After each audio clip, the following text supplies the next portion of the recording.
Se considera que una de las causas principales para el ascenso del nazismo fue, de los años 30, que empobreció a la población alemana, lo que se expresó en el crecimiento de los miembros del partido nazi. Bien, aquí estamos hablando de un periodo conocido como el periodo entre guerras. Nos referimos al periodo entre la Primera y la Segunda Guerra Mundial. ¿Qué tenemos en este periodo a nivel internacional? Tenemos en el año 22 la creación en Europa de Oriente,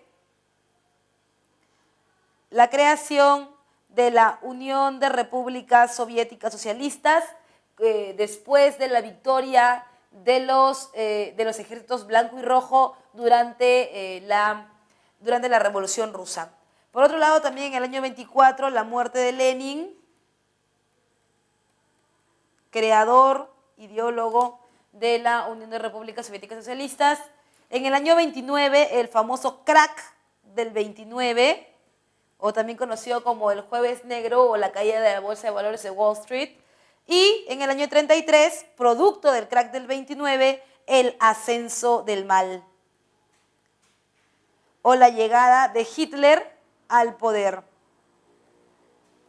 ¿no? Y por supuesto el ascenso de los nazis. Bien, nos hablan de los años 30 y uno de los elementos y sucesos más importantes del siglo XX, en este caso, es el crack del 29, ¿no? El crack del 29 es esta crisis económica que golpea muy fuerte a los Estados Unidos, y no solamente golpea a Estados Unidos. Recuerda que después de la Primera Guerra Mundial, Estados Unidos se convierte en una potencia económica, esa potencia económica que va a asegurar el buen desarrollo de países tanto de Europa de Oriente como de Europa de Occidente. En el caso de los países de Europa de Occidente está Alemania. Alemania dependía económicamente del desarrollo económico de Estados Unidos. Ahora, Estados Unidos entra en crisis económica. ¿Por qué entró en crisis económica? Ya lo sabes tú, por la sobreproducción y la especulación financiera dentro de su sistema económico. Los locos años 20 hicieron que los estadounidenses comenzaran a producir, pero sin un respaldo de pago efectivo. Se hacía todo a crédito, y esto provocó que ellos llegaran a una crisis económica que afectó a países europeos, como te acabo de decir, y también afectó a países americanos, como el Perú, por ejemplo, durante el gobierno de Leguía, ¿no? Recuerda tú que va a ser una de las causas por las cuales caiga el gobierno de Leguía. Bien, este crack del 29 entonces empobreció a la sociedad alemana, lo cual fue aprovechado por el partido nazi, liderado por Adolf Hitler, ¿no? Y esto va a provocar el famoso y ya conocido ascenso del mal, ¿no es cierto? Por ello tu clave es la letra B, la Gran Depresión económica. Pregunta 39. Durante el gobierno de Luis Sánchez Cerro, del 31 al 33, el Perú se caracterizó por una crisis generalizada producto del impacto de la Gran Depresión internacional en el país. Para enfrentar esa crisis se decidió. Bueno, vamos a remontarnos un poquito a cuáles fueron las decisiones en Estados Unidos que se tomaron para la reactivación económica de ese país después del crack del 29. ¿Qué se hizo? Recuerda tú que aparece un programa del gobierno de Franklin Delano Roosevelt que se llama el New Deal.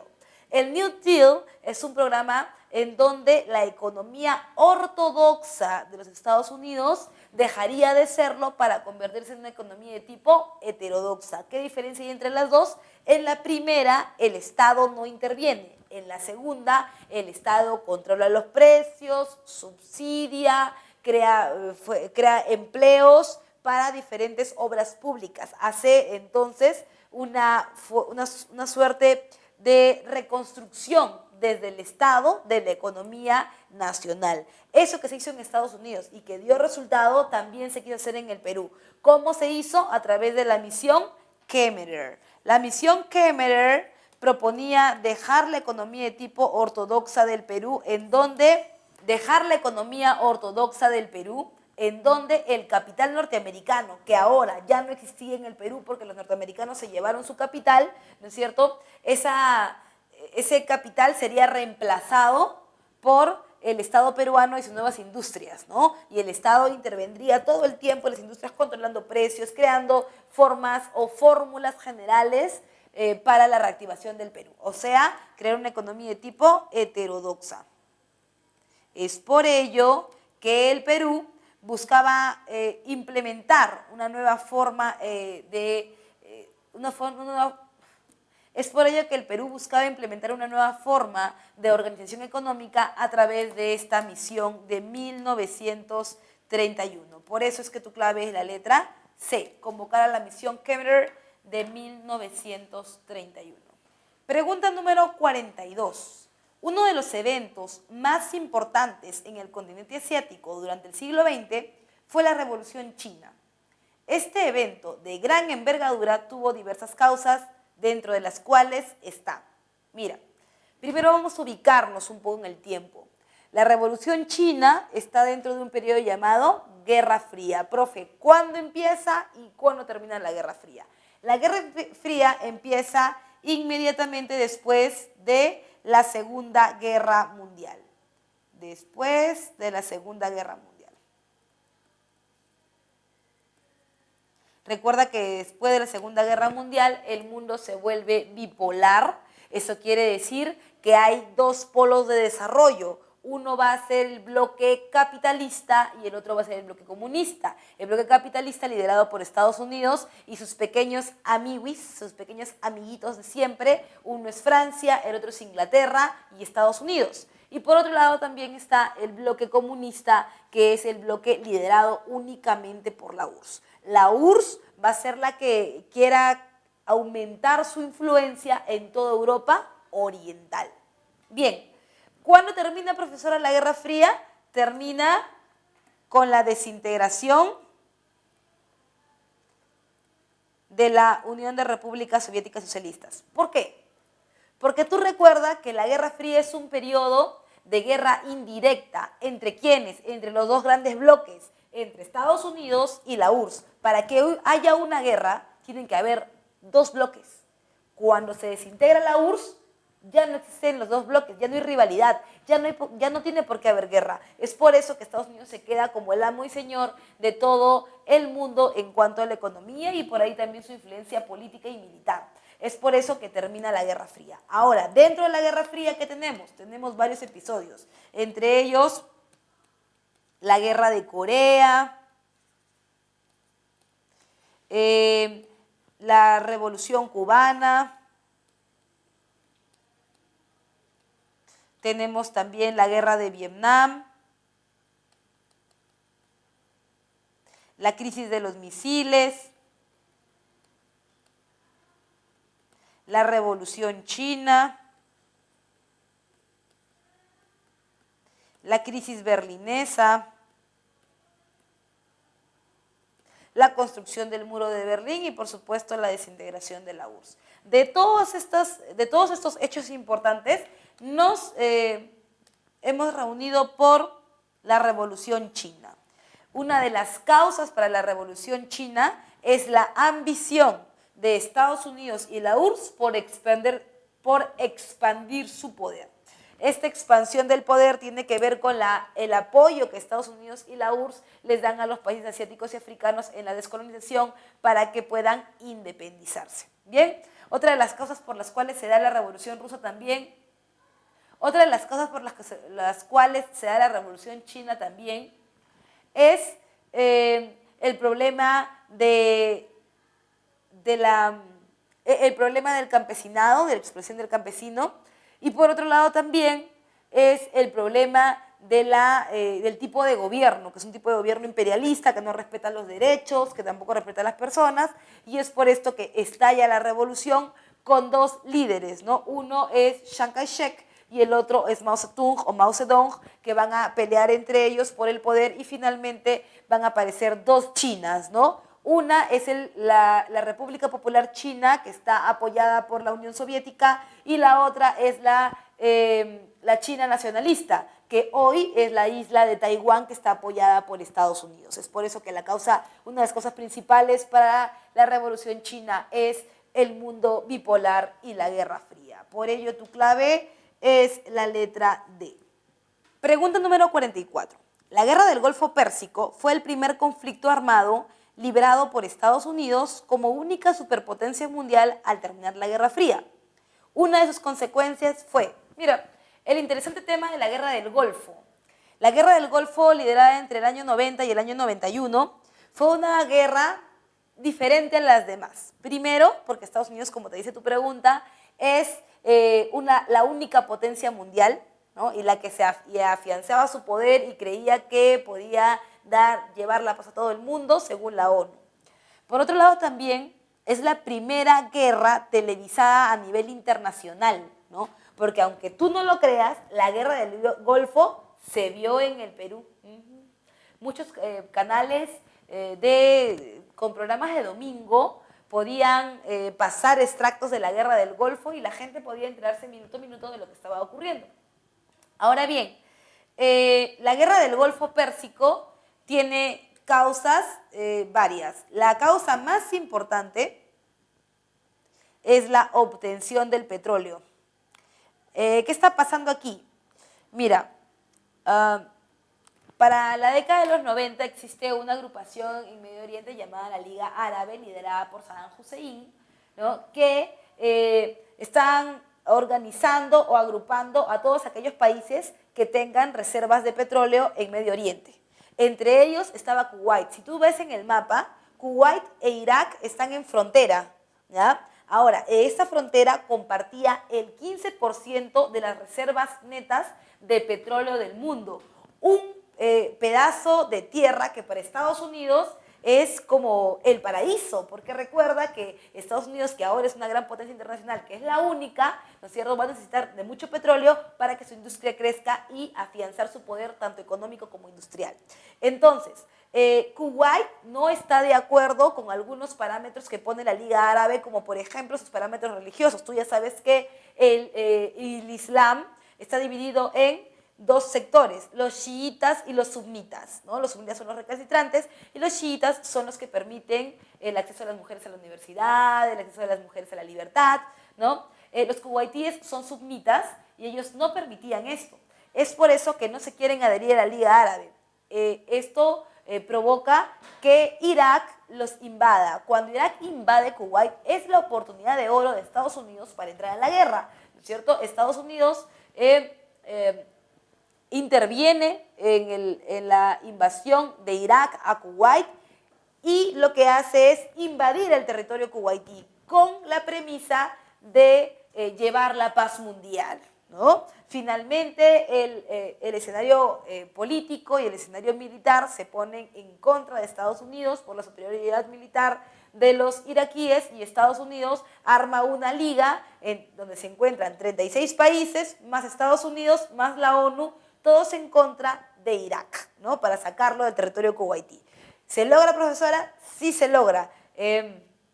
Estados Unidos se afianza militarmente en Kuwait con el objetivo de que Irak no lo vuelva a invadir, con el objetivo de que Irak no vuelva a invadir Kuwait. Ahora bien, Estados Unidos obviamente no quiere solamente la paz mundial, Estados Unidos quiere el petróleo de Kuwait y se afianza militarmente desde el año 91 hasta el año, escúchalo bien, 2013.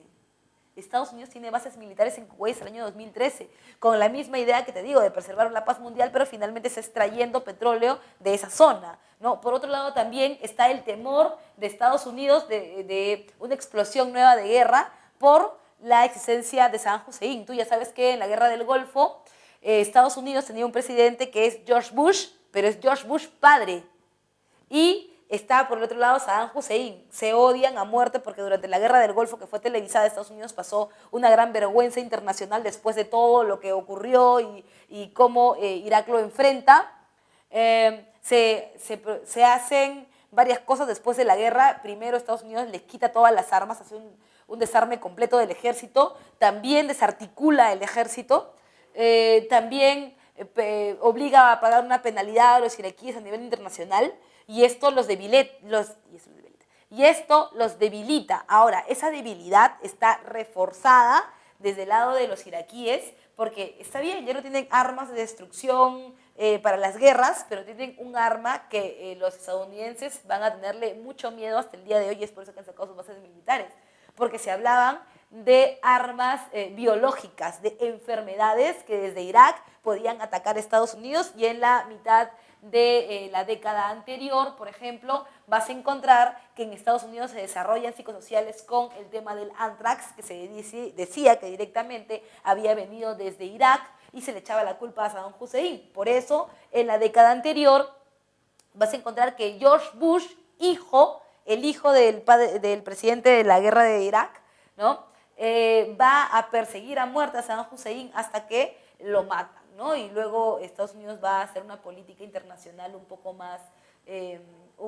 menos agresiva, pero manteniendo sus bases militares y afianzando su poder militar en todo Medio Oriente. Por ello, tu clave es la letra B. Pregunta número 45. Durante el primer gobierno de Alan García, del año 85 al año 90, se inició la profundización de la crisis económica, a pesar de una aparente recuperación en los primeros 2 años. A partir de 1988, la crisis inició debido a... Mira, es cierto que en el gobierno de Alan García hubo una crisis muy fuerte en el Perú, una crisis económica, pero no solamente económica, también política y por supuesto también una crisis a nivel industrial. Lo que también hay que rescatar es que la crisis no aparece en el gobierno de Alan García. La crisis económica se profundiza en su gobierno porque lo veníamos trayendo desde antes, ¿no? Por ejemplo, el gobierno nacionalista, industrializador de Velasco Alvarado es el primero que comienza a sentir la gran pegada de esta crisis económica, porque no estamos comprando ni vendiendo nada. Estamos en una economía de sector, en una economía estilo Robinson Crusoe o de estilo autárquica, en donde el Perú no podía mover sus capitales y eso le provocaba crisis económica. Luego viene el gobierno de Belaúnde Terry, ¿no? Y en el gobierno de Belaúnde Terry, en su segundo gobierno, nos va a golpear algo muy fuerte, el fenómeno del Niño.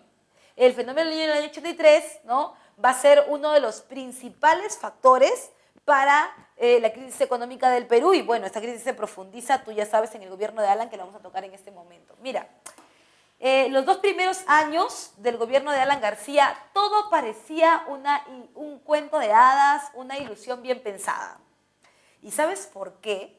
Porque tú date cuenta, el APRA ha sido creado en el año 27 en México y ha pasado el tercer militarismo, ha pasado la primavera democrática, la convivencia, ha pasado el gobierno de Bustamante y Rivero, ha pasado el gobierno de los militares, y en todo ese tiempo el APRA ha buscado el poder y no lo ha logrado. Tú acuerdas nomás de la ley de emergencia, la ley de seguridad interior, que no les permitían, la ley de la cifra repartidora, que no les permitían llegar nunca a la presidencia, y que inclusive se nombró a Víctor Raúl Haya de la Torre como el presidente moral del Perú porque nunca había podido llegar a las elecciones. Entonces ahora imagínate, muerto Víctor Raúl y queda su discípulo, su delfín, que es Alan García Pérez, ¿no? Y él sale elegido en el año 85, el APRA no podía perder la oportunidad de convertirse en un partido popular, que lo era porque era un partido de masas, pero su popularidad debería surgir como la espuma. ¿Por qué? Porque era la primera vez que estaban, después de muchos años, en el gobierno del Perú y deberían hacerlo bien. La gente no debería tener problemas con eso. Los 2 primeros años el gobierno de Alan, ¿qué hacía? Subsidiaba precios. Tú no te dabas cuenta. Una lata de leche en la época, bueno, de leche que sí era leche, ¿no? De la época costaba, imagínate el cambio, 5 soles, ya, al cambio de la moneda actual, 5 soles. Pero era muy caro para poderla vender a ese precio a la población. Así que el gobierno la vendía a 2 soles. Y en los otros 3 soles iban por la cuenta del Estado. Tú nunca te enterabas de eso.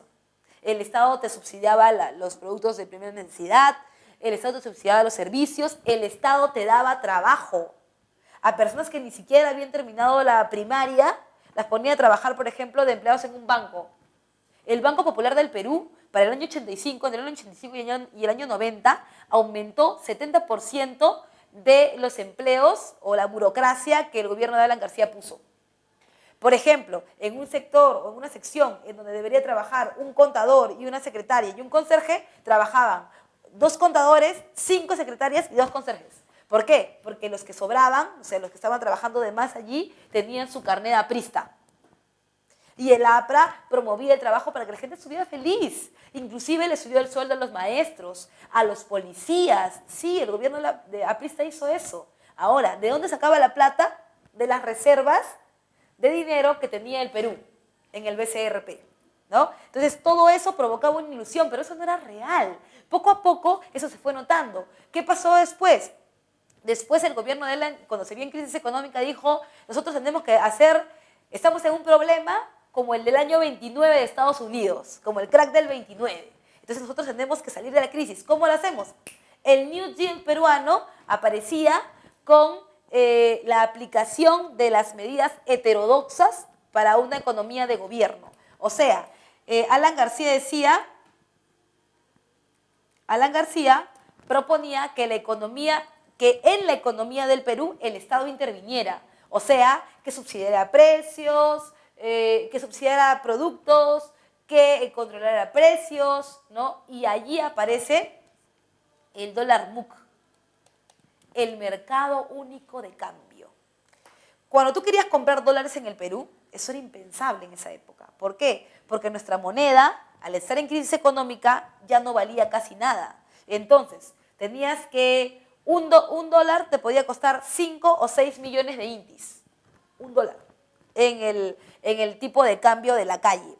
Pero Alan García decía, no, pero si hacemos esto, si el dólar está muy caro, la gente no va a querer comprar los dólares y no vamos a poder hacer industria. ¿Qué tiene que ver una cosa con la otra, profesora? Lo que pasa es que si tú eres un industrial del año 85 al año 90, tú no vas a poner tu industria en intis, ¿no? Porque si la pones en intis, el intis se va devaluando cada día y tu capital también se va devaluando. Tendrías que ponerlo en dólares. El problema de los dólares es que cuestan muy caro y por eso la industria del Perú comenzó a caer. En esa época, los industriales fueron llamados por Alan García, ¿no? Y Alan les dijo, miren, ¿saben qué? Ustedes inviertan en el Perú. No, Alan, no podemos porque el dólar es demasiado caro y no sé cuándo. No se preocupen, va a haber una solución para eso. El gobierno peruano se compromete a subsidiar los dólares.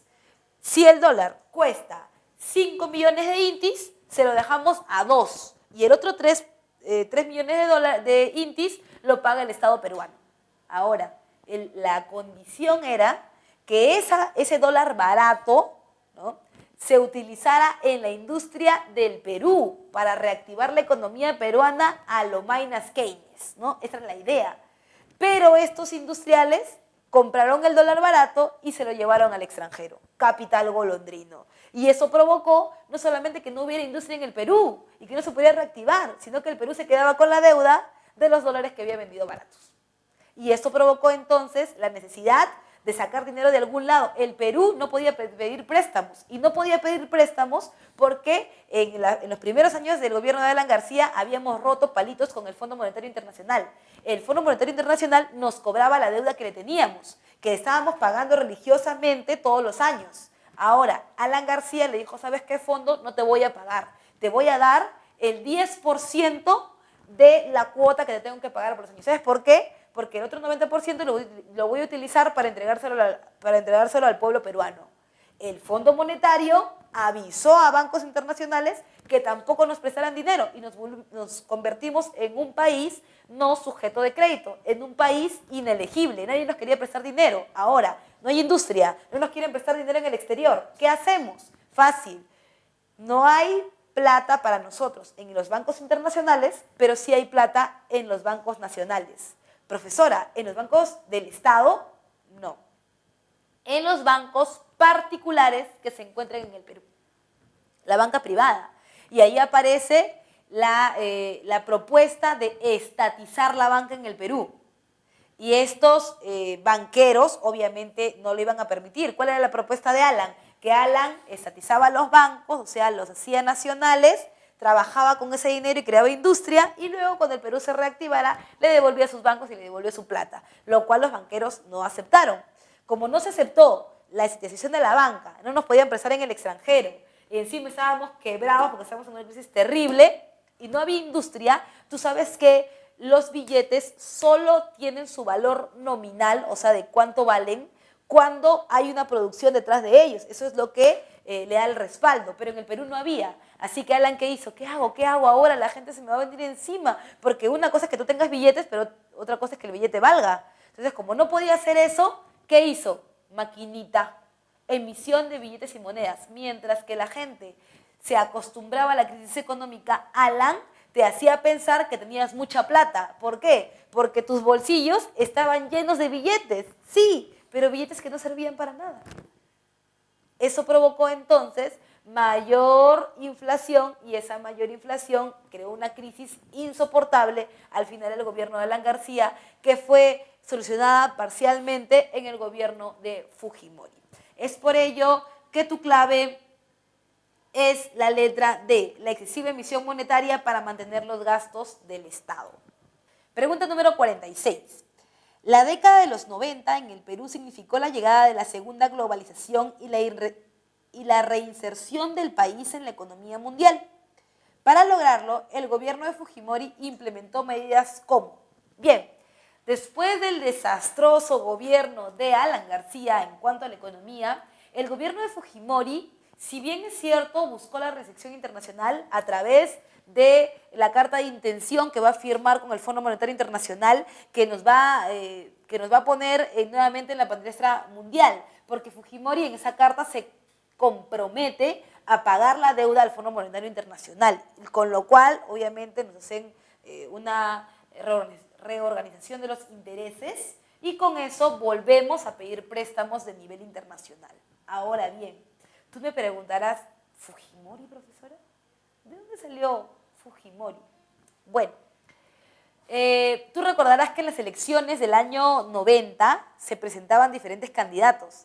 El más importante de todos era del partido llamado Fredemo. Su nombre, Mario Vargas Llosa. Mario Vargas Llosa era un intelectual que para la época, no solamente era intelectual, también era un banquero, ¿no? Que para la época era aceptado por la gente, Vargas Llosa, hasta que se le ocurre abrir la boca y Vargas Llosa le dice a la gente, bueno, para reactivar la economía del Perú hay que hacer un shock económico. La gente no lo podía creer. ¿Un shock económico, Vargas Llosa? Ahora que el Perú está mal económicamente, no queremos volver a pasar por eso. Y ahí apareció el chinito trabajador. Este candidato político, Alberto Kenya Fujimori, aparecía en el cuadro de otros, sí, con el 0,00001% con periodo puro de las votaciones. Fujimori, ¿no? Empezó a hacer una campaña agresiva. Él era, pues, bueno, hasta ahora es ingeniero agrónomo, no tenía ninguna mancha política porque él solamente había sido rector de la Universidad Agraria de La Molina, su esposa era una profesora de matemáticas también de la Universidad Agraria de La Molina, tenía 4 hijos, Sashi, Hiro, Keiko y Kenji, ¿no? Sus 4 hijos eran pequeños, eran como una familia ejemplar, ¿no? Y ellos no tenían ninguna mancha política. Fujimori decía, yo, si soy presidente, no haría un shock económico, porque como yo soy ingeniero agrónomo, sacaría al Perú adelante a través de la agroindustria. Por eso su símbolo, bueno, no era su símbolo, porque su símbolo era el tractor, pero la gente siempre lo identificaba con la yuca. La yuca iba para todos lados y él decía que con eso iba a reactivar la economía del Perú. Bueno, pasan los meses y Fujimori sube como la espuma por ayuda de los grupos evangélicos que habían pactado con Fujimori para tener un sitio en la religión nacional y ya no solamente dejar el monopolio a los católicos. Entonces Fujimori les promete eso y entra a la palestra. Ahora bien, que el partido político que más lo va a apoyar va a ser el famoso FREPAP, el famoso partido del pescadito cuyo líder era Ezequiel Atahualpa. Fujimori crecía de manera impresionante. Lo llamaban el tsunami Fujimori, porque crecía 1 punto porcentual al día. Era una cosa impresionante. Fujimori llega al poder y cuando lo hace, aplica el shock económico que él dijo que no iba a aplicar, lo aplicó en su gobierno, el famoso Fujishock, ¿no es cierto? Con el Fujishock volverían los precios a la normalidad, ya no se subsidiaban, la moneda cambió, ya no era el INTI, ahora era el nuevo sol, que ya no es tampoco ahora el nuevo sol, ahora es el sol, ¿no? Entonces, todas esas medidas económicas intentaron reinsertar a la economía mundial al Perú. Pero no solamente eso, sino que el Perú hizo tratos con la industria internacional, entre ellos la industria china. La industria china entraba al Perú porque se veía como un mercado atractivo. Fujimori les había prometido un ingreso al mercado peruano con aranceles flat o tipo cero. Los aranceles flat son aquellos que no se cobran a las importaciones extranjeras. Eso es peligroso. ¿Por qué? Porque tú ya sabes que para proteger el mercado nacional hay que poner aranceles altos. Tú no le puedes prohibir en una economía liberal como la nuestra, tú no le puedes prohibir a ningún país que venga a vender sus productos. Pero lo que sí puedes hacer es ponerle impuestos altos para que ellos duden de entrar a tu país. ¿Por qué? Porque esto provocaría que hay que sumarle el impuesto a tu producto y se vuelve más caro. La gente no lo quiere comprar. ¿Para qué le traería entonces al Perú? En el caso de Fujimori, para incentivar que venga la industria extranjera, ¿qué hizo? Le puso arancel tipo flat. Uy, los chinos estaban en su fiesta. Los chinos comenzaron a traer ropa. Por ejemplo, ahí matamos a la industria de Gamarra, pues. En Gamarra, un polo de algodón pima peruano costaba 20 soles, por ejemplo. Y un polo chino costaba 5 soles. Claro que era de mala calidad, inflamable, ¿no? Tenía que poner tu símbolo en la espalda, no te vayas a prender ahí.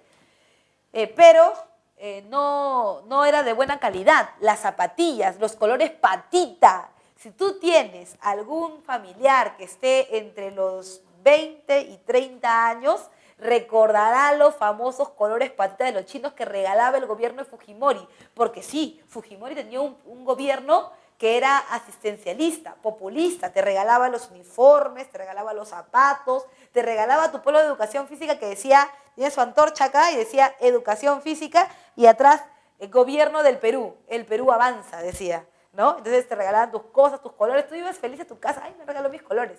Cuando ibas a pintar, se rompía la punta, a la primera se rompía la punta del color y luego cuando tú querías tajar, tajabas, no encontrabas nunca la punta. Rompías el color, solamente había punta al final y al principio, nada más. Esos eran los famosos colores patita. La industria china que mató a la industria nacional y realmente tuvimos sí una reinserción al mercado internacional, pero también una baja muy fuerte en la industria nacional, que obligó a nuestra industria a cerrar y a que nuestros trabajadores tuvieran que buscar trabajo de ambulantes en las calles, por ejemplo, se aumentó el comercio informal y no solamente eso, también se aumentaron las famosas service que en el gobierno de Fujimori se implantaron. ¿Qué era la service, profe? Era, bueno, hasta ahora lo es, ¿no? Era ese sistema de trabajo en donde tú trabajabas con un contrato de 3 meses. Entonces te contrataban por 3 meses para pintar, por ejemplo, un colegio, ¿no? Pintabas el colegio, uy, pero falta el otro pedazo de la pared, pero ya acabó mi contrato, no te preocupes, te voto y te vuelvo a contratar. ¿Para qué? Si tú tenías un contrato que tenía más de 6 meses de prolongado, te tocaban tus beneficios sociales, tu seguro, tu compensación por tiempo de servicio, se tocaba todo eso, pero para no dártelo, te votaban, te volvían a contratar, te votaban, te volvían a contratar. Era un sistema de contrato inestable, ¿no? Entonces, eso provocó que la industria internacional fuera la que dominara en el Perú de esta época, ¿no? Es por eso que tu clave es la letra C, la promoción de la inversión extranjera directa en el país. ¿Cuál es la más importante? La China. Pregunta número 47. Al finalizar la década del 90, el régimen de Alberto Fujimori iniciaba una fuerte crisis producto del desbalance económico asiático y el fenómeno del Niño que golpearon nuestras exportaciones. A nivel institucional, esta crisis se evidenció bien, si bien es cierto, el gobierno de Alberto Fujimori intentó sacarnos de la crisis internacional que nos había dejado Alan García, poco a poco él fue vendiendo las empresas nacionales, como la del teléfono, la de la luz, se convirtió en Edelnor, Luz del Sur, ¿no? La única empresa que no fue vendida por el Estado fue la empresa del agua, que tú conoces como Sedapal, ¿no? Que tuvo cambios y reestructuraciones en todo el periodo de cambios, ¿no? Que tuvo cambios y reestructuraciones en todo el periodo de planificación de nuevas formas económicas de Fujimori. Bien, salió gente de Sedapal, salió gente de los lugares en donde antes el Estado peruano tenía puesto su capital, que ya no podía mantener, y esto provocó el desánimo de la población. Ese desánimo de la población fue aprovechado por el gobierno de Fujimori para cometer actos de corrupción. Cuando se vendía una industria, por ejemplo, tú la vendías a 50 millones de dólares y solamente en las arcas del Estado aparecían 30. Habían problemas desde dentro que se notaban, ¿no? Como por ejemplo las grandes transacciones que hacía el gobierno de Fujimori, las mordazas que ponía el gobierno de Fujimori al periodismo para que ellos no sacaran todo lo que estaba pasando. Por ejemplo, el gobierno de Fujimori creó un plan para asesinar a uno de los principales periodistas de la época en su contra, que era el famoso César Hildebrand, que tú habrás visto ya en tu separata número 18.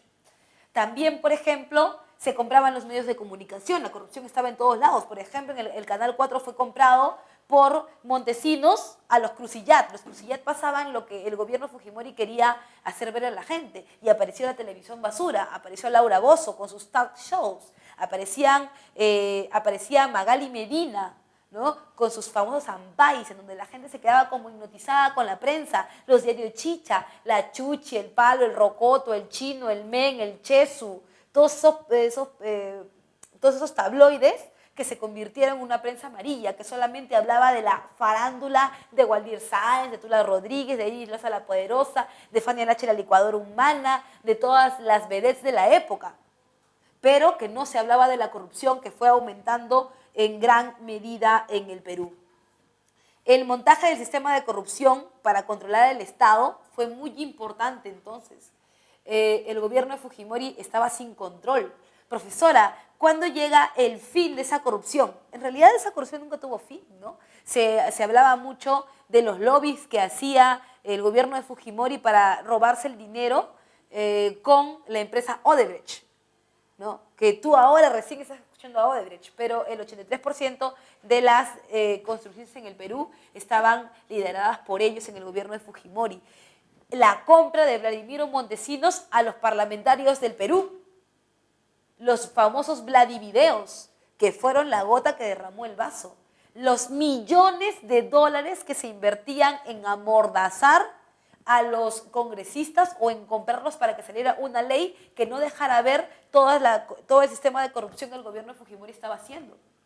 Profesora, ¿y por qué no nos dábamos cuenta? Porque la prensa no lo informaba y además si quería informarlo, caía el gobierno de Fujimori ahí para amordazarlo, y no solamente eso, sino que la gente estaba distraída, por ejemplo, con que el chino era lo máximo porque tenía planes populistas, como poner colegios en cada cerro con los colores de Perú Posible de esa con los colores de su partido político, Perú Posible de Toledo, con los colores de su partido de aquella época, de Perú 2000, ¿no? Era color crema con anaranjado, las postas médicas, la construcción de las carreteras, pero todo ello también, todas las construcciones encerraban gran corrupción porque de ahí también se robaban la plata, como más o menos ahora dicen que roba pero hace obra, algo así.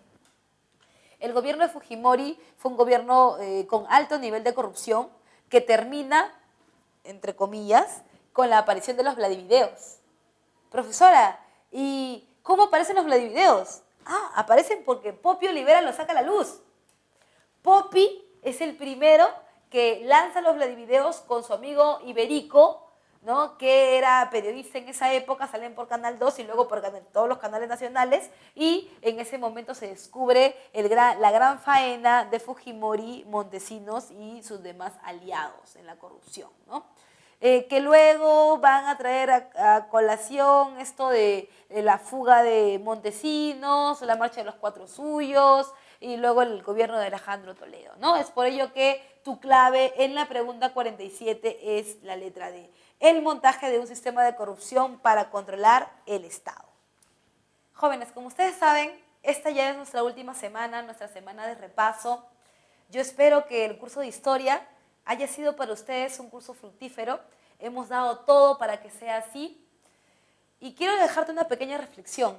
Al final de todo esto, de lo que hemos aprendido en el crack del 29, en la Revolución China, en la Primera y Segunda Guerra Mundial, en la historia del Perú, desde el poblamiento americano hasta nuestros días, hemos querido hacer de este curso algo muy práctico, que no solamente te deje conocimientos de datos, porque los datos seguramente los encontrarás en Google, los encontrarás en Wikipedia, seguramente. Pero si te has dado cuenta, este curso está orientado siempre a la comprensión. Y es que la Universidad de San Marcos no está buscando un alumno memorista, no está buscando tampoco un alumno que se aprenda las fechas y los datos exactamente, porque eso corta con el ideal humanista de nuestra universidad. Queremos un alumno que piense, queremos un alumno crítico, queremos un alumno que cuando llegue a nuestras aulas en el primer año, que seguramente serás tú el que llegará a nuestras aulas en primer año, empiece una vida universitaria como la universidad propone, a través de la crítica, a través de la comprensión. La comprensión de la realidad nacional es muy importante y solo lo vas a lograr a través de la historia. Comprendiéndola, la comprensión de la historia es la clave para llegar al desarrollo de un país que todos nosotros queremos. Un país con mejoras en la educación, un país con mejoras en la economía, un país con mejoras en la sociedad. La Universidad de San Marcos te está esperando. En la relación que vas a tener con la Universidad de San Marcos, o que seguramente ya tienes, es como lo que me pasó a mí. Así como tú, hace pocos años en realidad, yo estuve tratando de que esta universidad me aceptara. Era mi sueño. Toda la vida soñé con ser sanmarquina. Mis padres sanmarquinos me inculcaron la idea de que no era solamente porque estábamos en una posición económica en la cual no podíamos pagar una universidad particular, sino que el prestigio de nuestra universidad lo era todo. Y luché, dejé de dormir muchas veces, que no te lo recomiendo, dejé de comer, que no te lo recomiendo, pero estudié mucho. Con la universidad he tenido, como seguramente tú ya lo habrás visto, y también te habrá pasado a ti, una relación como de enamoramiento. Al principio era como mi amor platónico, ¿no? Estaba en el colegio y pensaban que algún día me iba a aceptar. Luché por ella, lloré, no dormí, ¿no? Traté de visualizarla hasta que la conquisté. Cuando la conquisté, vinieron los problemas, como todas las relaciones. Ella estuvo conmigo, pero vinieron los problemas, el primer parcial, el primer final, el primer estrés de la universidad. Pero ¿sabes qué? Lo disfruté mucho. Porque ser sanmarquino no es simplemente un rótulo, es un sentimiento. Una vez que terminé la universidad, vinieron los problemas.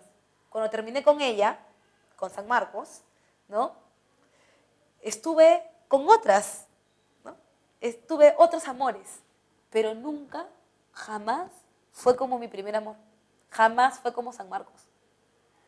Y siempre en mi memoria y en mis conversaciones estaba San Marcos, San Marcos, San Marcos. Era como la innombrable, así como la ex, que es una innombrable y estaba por todos lados. Al final, teníamos nuestras peleas, nuestros remembers, regresaba a hacer un diplomado, regresaba a estudiar otra vez. Y era la novia que todo padre quiere en su casa, ¿ya? La oficial también. Y hasta ahora vivo orgullosa de la universidad, vivo enamorada de ella. Trabajo aquí con el mayor de los gustos. No porque sea un trabajo más, es un trabajo en San Marcos.